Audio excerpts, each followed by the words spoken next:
Olá, povo de Deus, quarta-feira da segunda semana do Tempo Comum, dia 20 de janeiro de 2021, dia de dois mártires, São Fabiano e São Sebastião.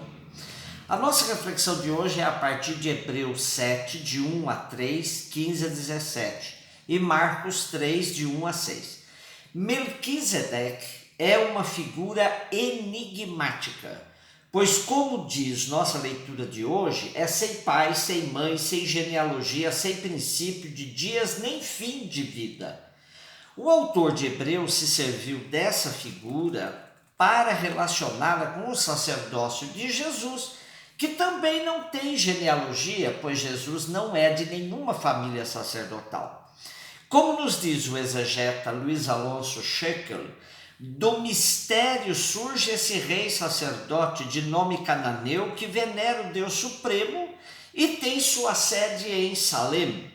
Surge para receber tributo de Abraão e pronunciar sobre ele a bênção.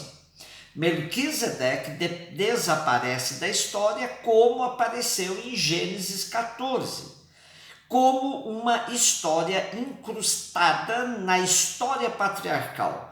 E sua lembrança sobrevive na oração do Salmo 110 e aqui em Hebreus.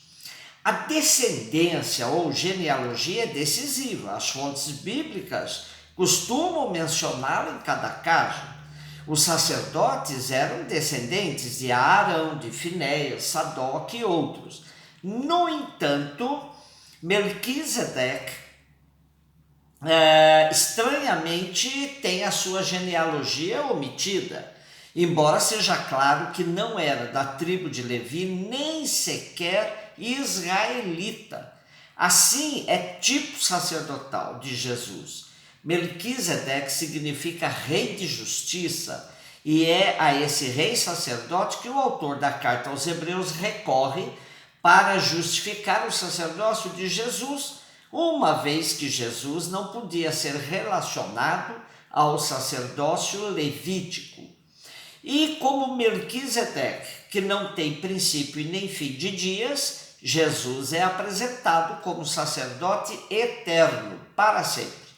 O sacerdócio de Cristo sustenta o sacerdócio comum dos fiéis, apesar de uma onda clericalista preferir acentuar a sua diferença em relação ao sacerdócio comum e o sacerdócio ordenado, ao invés da gente pegar aquilo que nos une.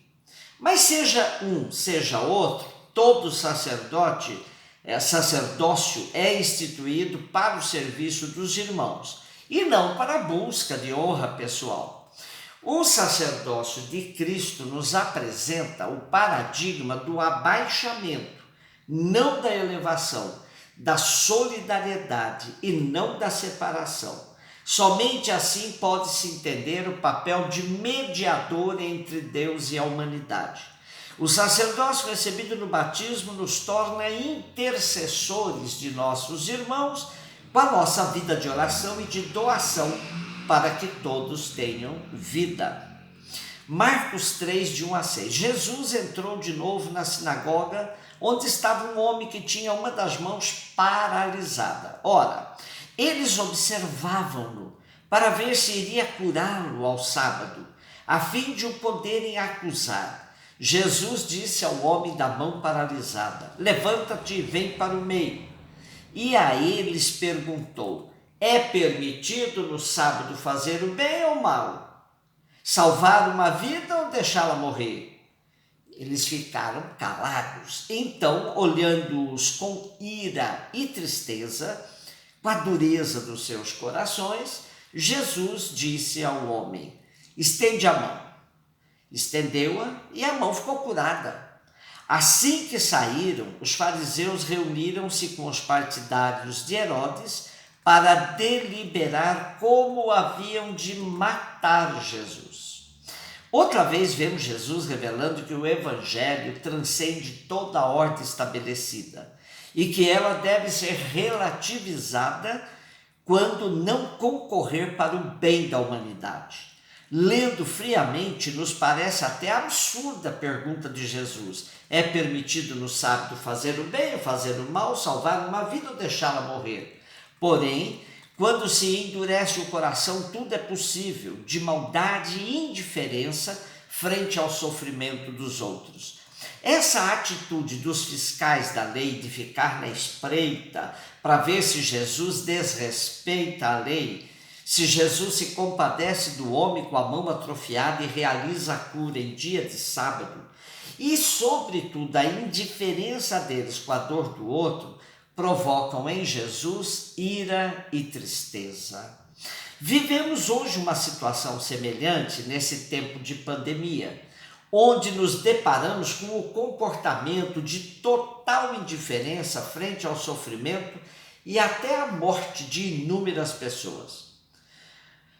Da parte do governo, uma total irresponsabilidade frente à calamidade que assola a população que ele jurou servir, vibrando com o aumento de armas, das quais foi zerada o imposto de importação. O presidente deixa claro que a morte lhe agrada mais do que a vida.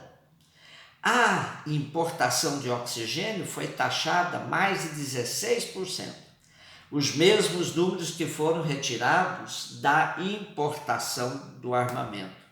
E frente à morte de inúmeros brasileiros e brasileiras, ele só sabe dizer: e daí não só convém. O Papa Francisco, em sua mais recente encíclica Fratelli Tutti, bem definiu nossa conjuntura mundial e que se aplica bem à nossa realidade brasileira. No mundo atual esmorecem os sentimentos de pertença à mesma humanidade, e o sonho de construirmos juntos a justiça e a paz parece uma utopia de outros tempos. Vemos como reina uma indiferença acomodada, fria e globalizada, filha de uma profunda desilusão que se esconde por detrás dessa ilusão enganadora. Considerar que podemos ser onipotentes e esquecer que nos encontramos todos no mesmo barco. Esta desilusão, que deixa para trás os grandes valores fraternos, conduz a uma espécie de cinismo. Esta é a tentação que temos diante de nós, se formos por este caminho do desengano ou da desilusão. O isolamento e o fechamento em nós mesmos ou nos próprios interesses nunca serão o caminho para voltar a dar esperança e realizar uma renovação. Mas é a proximidade, a cultura do encontro. O isolamento não, a proximidade sim.